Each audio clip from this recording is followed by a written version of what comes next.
요한복음 46장 41절로 51절까지 말씀입니다. 우리 합독하도록 하겠습니다. 자기가 하늘에서 내려온 떡이라 하심으로 유대인들이 예수께 대하여 수군거려 이르되 이는 요셉의 아들 예수가 아니냐? 그 부모를 우리가 아는데 자기가 지금 어찌하여 하늘에서 내려왔다 하느냐? 예수께서 대답하여 이르시되 너희는 서로 수군거리지 말라. 나를 보내신 아버지께서 이끌지 아니하시면 아무도 내게 올 수 없으니 오는 그를 내가 마지막 날에 다시 살리리라.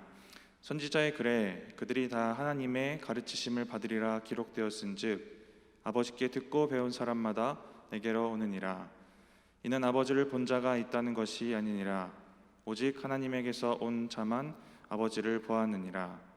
진실로 진실로 너희에게 이르노니 믿는 자는 영생을 가졌나니 내가 곧 생명의 떡이니라.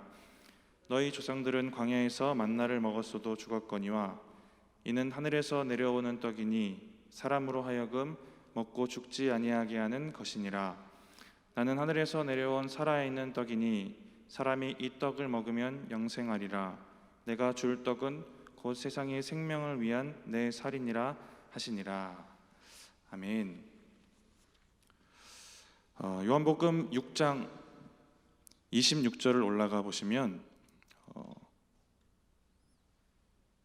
예수님을 바다 건너서까지 쫓아온 무리들이 있습니다. 오병이어 기적을 체험하고 바다 건너까지 찾아오는데 예수님은 이들이랑 이렇게 얘기를 하십니다. 너희가 찾아온 것은 빵을 먹고 배불렀기 때문에 찾아온 것이다 라고 얘기하시면서 진짜 필요한 것을 주십니다.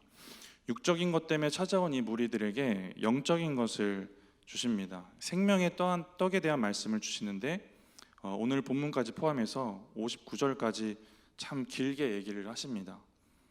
그런데 이 가운데 이 얘기를 들었던 이들의 반응은 전혀 긍정적이지가 않습니다. 오늘 본문에도 보시면 41절에 보시면 예수님이 하늘에서 내려온 떡이라고 하시자 이제 수군거리는 무리들이 있습니다. 우리 41절 같이 한번 다시 읽어보겠습니다. 자기가 하늘에서 내려온 떡이라 하심으로 유대인들이 예수에 대하여 수군거려. 이 수군거림이라는 단어가 불평과 원망의 의미가 있습니다. 이 수군거림이라는 이 단어와 뿌리가 같은 단어가 구약에서 언제 쓰였냐면 이스라엘 백성들이 불평하고 원망할 때 쓰였습니다. 우리가 쉽게 기억할 수 있는 것이 광야 생활에서인데 그때 육적인 결핍이 채워지지 않았을 때 이 백성들은 수군거리고 불평하고 또 원망하는 모습을 보입니다. 잘 아시는 그 마라에 도착하는 그 상황 가운데 사흘 동안 물을 먹지 못합니다. 근데 도착했는데 그 물이 또 써서 먹지 못하는 상황이 되었습니다. 이때 출애굽기 15장 24절 보시면 모세를 원망하면서 불평합니다. 그리고 몇 절 지나지 않아서 16장 2절에는 먹을 것이 없어서 또 모세와 아론에게 불평을 하고 원망합니다. 근데 이때 모세는 이스라엘 백성들을 향해서 이렇게 얘기를 하고 있습니다. 너희가 나와 아론에게 하는 불평은 사람에게 하는 불평이 아니라 하나님을 원망하고 불평하는 것이다 라고 얘기를 합니다. 이렇게 사람들은 자기 필요나 자기 생각과 다른 하나님의 모습이 있을 때 하나님을 향해 원망하고 불평하는 모습을 보여주게 됩니다. 근데 오늘 본문의 유대인들을 비롯한 이 무리들의 수군거림도 동일합니다. 자기의 생각을 채워주지 못하고 자기의 필요를 채워주지 못하자 수군거리고 있습니다.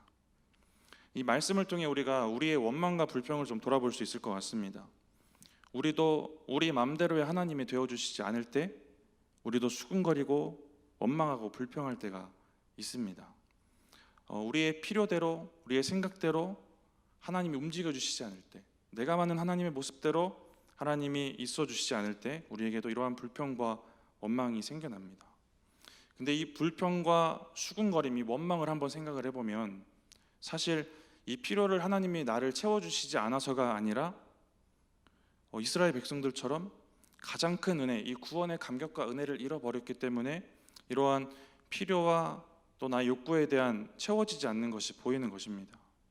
더 큰 것이 있으면 작은 것이 안 보이는 것처럼 이들의 원망과 불평은 큰 은혜를 보지 못했기 때문에 이걸 잊어버렸기 때문에 거기서 오는 부분들이다라는 것입니다. 이 큰 은혜를 기억하면 불평이 보이는 게 아니라 분명히 감사로 바뀌게 될 것입니다. 이런 은혜가 우리 가운데 있기를 바랍니다.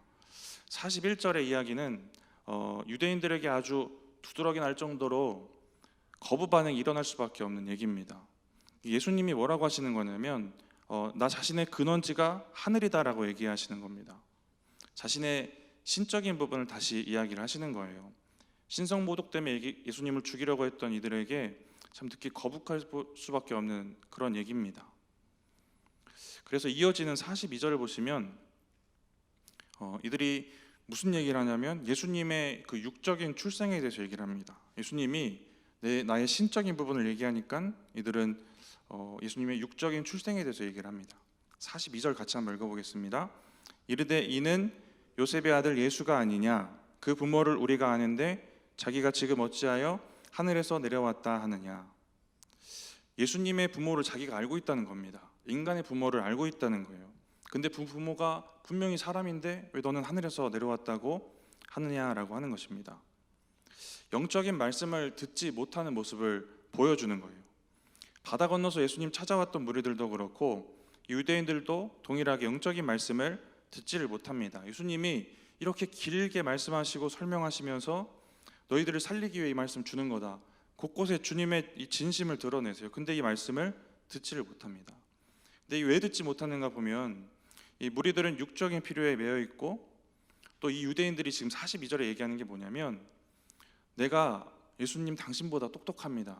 이 근거가 얼마나 정확한 근거입니까? 자기의 근거, 자기의 지식, 자기의 판단이 맞고 주님이 틀렸다고 말합니다. 근데 이러한 모습이 신앙생활하는 우리에게도 있다는 게 참 불편한 이게 진실입니다. 근데 구원받지 못했던 이 유대인뿐만 아니라 믿고 있는 우리에게도 이런 모습들이 있지 않습니까? 내가 더 맞습니다, 내가 더 옳습니다 하는 그런 모습들이 있습니다. 그러면 결과가 똑같습니다. 우리도 영적인 말씀을 들을 수가 없는 겁니다. 내 필요와 내 욕구, 내가 맞고 내 지식이, 내 판단이 맞다고 말하기 때문에 못 듣는 것입니다. 자기 필요가 하나님보다 중요하고 자기가 하나님보다 똑똑하기 때문에 그렇습니다. 이 기도라는 게 대부분 내가 필요하기 때문에 기도하지만 하나님이 뭐가 필요하신가 듣기 위해서도 기도를 해야 된다라는 것입니다. 또 기도는 대부분 몰라서 묻기 위해서 기도하지만 내가 똑똑하고 잘나고 아는 거 많아도 아는 것도 기도하는 겁니다. 왜 그러는 거냐면 하나님보다 앞서는 일이 생길까 봐 그러는 겁니다. 다윗이 참 좋은 사람인 이유 중에 하나가 이것입니다. 하나님보다 앞서지 않기 위해서 아는 것도 기도하면서 나아갑니다. 성경 보시면 다윗이 묻고 기도하는 장면이 너무나도 많아요. 근데 안 물었던 상황에서는 또 죄 짓고 넘어지는 모습도 있습니다. 자기 지식이나 판단 의지하지 않고 자기 부하들의 말과 생각에도 휘둘리지 않습니다. 하나님께 겸손히 묻고 나아가는 모습을 보여주는데 한 가지 사건 중에 제가 참 성경에서 좋아하는 얘기입니다. 그일라라는 지역이 어려움을 겪을 상황이 있습니다. 그때 다윗은 그일라 지역을 도와야 할지 하나님께 물어봐요. 근데 문제는 그 다윗이 어떤 때였냐면 사울에게 쫓기고 있던 때입니다. 그리고 지리적으로 거길 도와주러 들어가면 쫓는 사울에게 도간에 든 쥐처럼 갇혀버리는 그런 지형이에요. 그리고 전쟁 전문가였던 다윗이 이걸 모를 리가 없습니다. 자기 판단이랑 생각에 의해서라면 그냥 안 도와주면 됩니다. 근데 다윗은 묻고 기도하고 그일라를 도와주러 갑니다. 예상대로 거기서 포위당할 위기에 처하고 사울은 하나님이 다윗을 자기에게 넘겼다고 좋아하기도 합니다. 우리의 인간적인 판단을 가지고 생각해 보면 우리가 다윗처럼 좋은 군인이고 군사 지식도 있고 아는 게 참 많았으면 어떻게 했을까 생각해 보면 가면 죽을 게 뻔하니까 안 가는 겁니다. 근데 이것을 하나님께 묻고 도와주러 가는 이 다윗의 모습을 우리가 볼 수가 있습니다. 그러니까 우리가 똑똑하다고 생각하면 들을 수 있는 하나님의 음성이 참 작아지는 것 같습니다. 그리고 하나님께서 준비하고 예배하신 하나님의 일들을 감당하지 못합니다. 아는 것도 물었더니 다윗은 자기도 살았고 그일라도 살립니다. 하나님이 허락하신 일들이 참 많을 거예요, 우리에게. 근데 우리가 압니다, 똑똑합니다 이렇게 말하면서 하나님 앞에 나아가면 하나님께서 허락하신 일을 우리가 놓치는 부분이 분명히 있을 것이다 라는 말씀을 드리는 것입니다.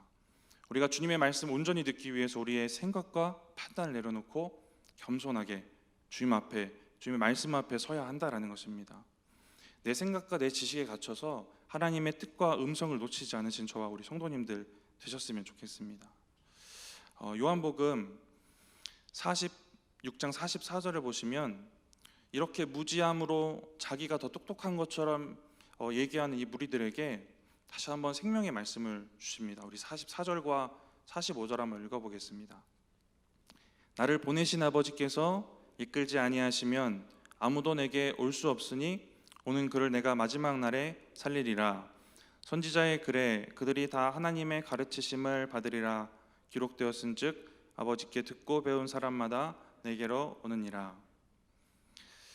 구원이 하나님께서 이끌어 주시는 은혜와 도우심 없이는 가능하지 않다는 것을 이야기를 합니다. 그리고 하나님께로부터 듣고 배우는 그 심령이 있어야 가능하다라는 것도 이야기를 합니다. 그리고 46절을 보시면 오직 예수님을 통해서만 하나님께 나아갈 수 있다라는 것도 말씀을 하고 계십니다. 그리고 이어지는 말씀 47절, 48절 우리 한번 같이 읽어보겠습니다. 진실로 진실로 너희에게 이르노니 믿는 자는 영생을 가졌나니 내가 곧 생명의 떡이니라. 이 생명의 말씀을 주시는데 예수님을 믿는 자만이 영생을 가질 수 있는데 예수님이 생명의 떡이기 때문이다라고 이야기를 하십니다. 근데 이 가지다, 영생은 구원의 의미인데 이 가지다라는 건 또 어떤 의미일까 생각을 해보고 묵상을 해봤을 때에 과거와 현재와 미래의 모든 의미를 포함한 구원의 의미가 있습니다. 빌립보서 1장 6절 말씀을 우리 같이 한번 읽어보겠습니다. 너희 안에서 착한 일을 시작하신 이가 그리스도 예수의 날까지 이르실 줄을 우리는 확신하노라. 여기에 구원의 그 과거와 현재와 미래의 그 의미들이 조화롭게 들어가 있습니다. 너희 안에 시작하신 착한 일, 그 시점이 신학적 용어로 칭의라고 하고 거듭남의 구원입니다. 과거의 죄에서 해방이 된 거예요. 그리고 이 이루실 줄을, 이 부분을 영어로 보시면 계속해서 이루어가다라는 의미가 있습니다. 그런 동사예요. 계속해서 이루어가는 구원, 이것을 성화라고 합니다. 그리고 그리스도 예수의 날이라고 나옵니다. 우리가 천국에 이르는 날, 주님 이 땅에 오시는 날, 장차 이르게 될 천국을 말합니다. 신학적 용어로 영화라고 합니다. 미래에 우리가 이루게 될 구원입니다. 이런 설명들 어려운 거 말고 그래서 이렇게 과거, 지금, 미래의 구원을 믿는 사람들에게 어떤 마음과 믿음과 은혜가 있을까를 보면 과거의 죄에서 끊어주셨기 때문에 우리를 살려주셨기 때문에 감사가 넘쳐야 합니다. 점점 예수님 닮아간 이 성화의 과정을 이루어가야 되기 때문에 우리 힘으로 할 수 없으니까 성령 사모할 수밖에 없습니다. 그렇게 살아가다 보면 순종의 삶이 또한 있게 됩니다.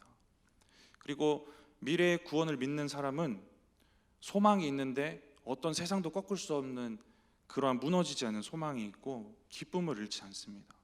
그래서 현재 고난도 굳건히 이기며 나아갈 것이고 지금 코로나의 어둡고 힘들고 참 답답한 상황에서도 소망과 비전이 그들에게 있을 수밖에 없는 것입니다. 구원을 가진 사람이 이런 사람입니다. 그럼 저에게도 묻고 성도님들에게도 묻는 것은 우리가 이렇게 구원 가진 사람처럼 살고 있는가 하는 것입니다. 영생을 가진 자처럼 살아가고 있는가 하는 것입니다. 여전히 구원의 은혜가 감격스러운 그런 감사일까도 우리가 돌아봤으면 좋겠습니다. 구원받은 사람처럼 우리가 살기 위해서 은혜와 주시는 능력이 갈급해서 성령을 구하고 있는지도 돌아보시기 바랍니다. 또 장차 이를 그 미래의 구원 때문에 이 땅의 어려움도 또 고난도 우리의 힘듦도 다 초월하는 그 기쁨과 평안과 소망이 진짜 분명히 우리 안에 있는가도 돌아보셨으면 좋겠습니다. 구원을 가진 자, 영생 가진 자로 살아가시는 저와 우리 성도님들 되셨으면 좋겠습니다.